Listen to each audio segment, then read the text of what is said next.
Distinguished members of the United Nations Security Council, today, I stand before you to address a critical issue that has profoundly impacted the stability and peace of the Middle East: the historical misrepresentation of the Jewish people and their connection to their ancestral homeland. Throughout their history, the Jewish people have maintained an enduring connection to their ancestral land. The Babylonian exile, though transformative, did not sever this deep-rooted bond. The Jewish people's longing for their homeland has been a constant throughout their history, driving their resilience in the face of persecution and displacement. The denial of Jewish self-determination and their right to a homeland has been a source of immense suffering and instability in the Middle East.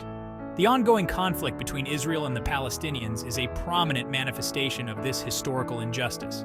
To address this long-standing issue, we must acknowledge the historical truth.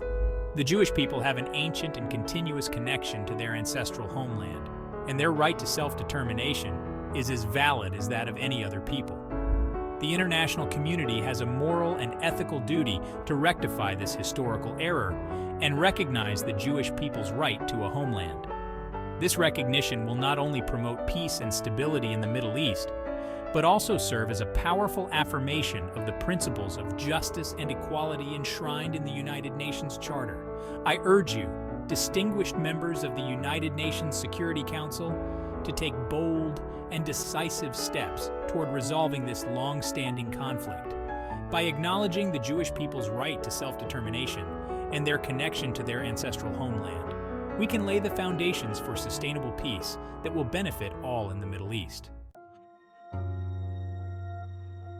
The residents of Area 231 share a profound desire for self-determination and the establishment of a new state inspired by the rich heritage of the ancient Kingdom of Judah. While we recognize the contributions of the current state of Israel, we believe that a new state, founded on the principles of equality, justice, and the enduring values of the ancient Kingdom of Judah, holds the promise of a brighter future for all. We acknowledge the ongoing political and legal challenges faced by the State of Israel. To address these issues, we propose establishing a governance structure rooted in our traditions, including a Court of 71, a Court of 23, and symbolic representation of the ancient kingdom's heritage. We argue that the Israeli Declaration of Independence in 1948, based on the concept of the Jewish nation-state, lacks historical validity. Instead, we uphold the Balfour Declaration of 1917 as the rightful declaration of independence for the Jewish people. This declaration defines the boundaries of the Jewish homeland within the historical borders of the ancient Kingdom of Solomon. We reaffirm our unwavering commitment to ensuring the rights and freedoms of all Palestinian people, as enshrined in the Vienna Convention, the cornerstone of international human rights law. While envisioning a state of Israel deeply rooted in Jewish identity and heritage, we promise equal rights and opportunities for all citizens, regardless of their background or beliefs.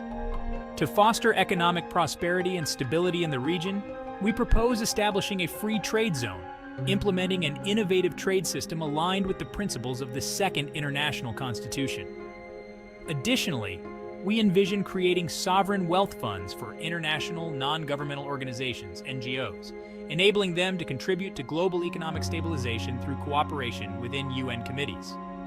Recognizing the importance of global cooperation, we propose selecting an international NGO to send representatives to the United Nations, tasked with overseeing committee operations. These representatives, drawn from various countries, will be funded by the Global Federal Movement of World Parties and the Global Citizenship Service Authority. We have already established approximately 5,000 embassies ready for immediate activation upon receiving the necessary approval.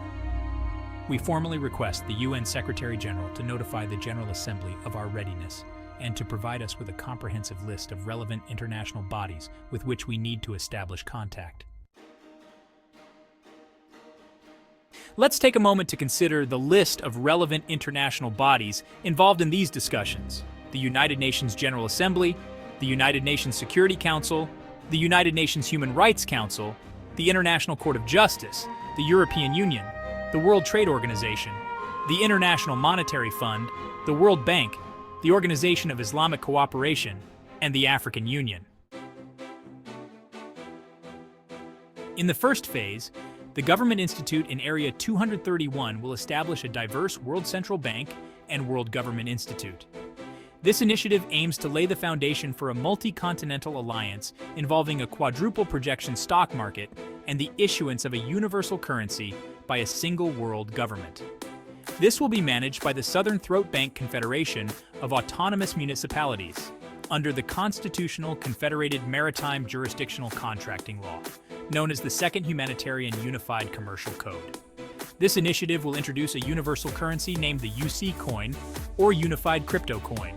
A critical aspect of our governance model is Section 11 of the World Government Institute Constitution. This section empowers branch managers to implement certain policies in their respective regions.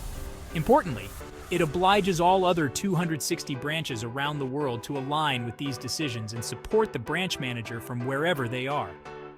This commitment to Section 11 by international law ensures cohesive and unified action across all branches, fostering global cooperation and stability.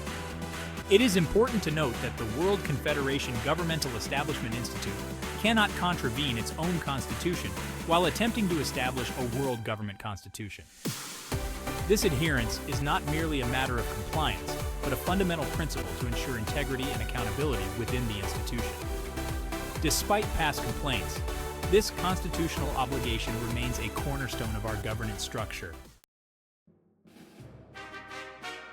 The right to self-determination is a fundamental principle of international law, enshrined in Article 1 of the United Nations Charter, which states that all peoples have the right to self-determination.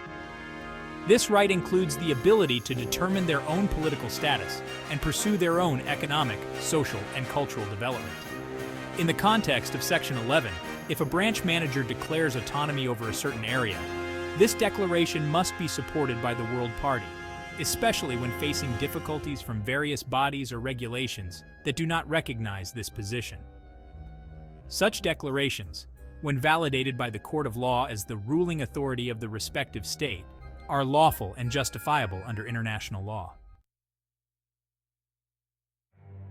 The establishment of a government institute in Area 231 represents a significant step toward economic and political innovation. By recognizing the historical connection of the Jewish people to their ancestral homeland and advocating for their right to self-determination, we can pave the way for sustainable peace in the Middle East. Additionally, the proposed economic initiatives, including the creation of a World Central Bank, a universal currency, and a free trade zone, aim to foster global cooperation, economic stability, and prosperity. Section 11 of the World Government Institute Constitution further strengthens this vision by ensuring that branch managers have the authority to implement policies with the full support of all branches worldwide, guaranteeing a unified and effective approach to global governance. This adherence to constitutional obligations under international law underscores the integrity and accountability essential for establishing a world government. Let us take decisive action today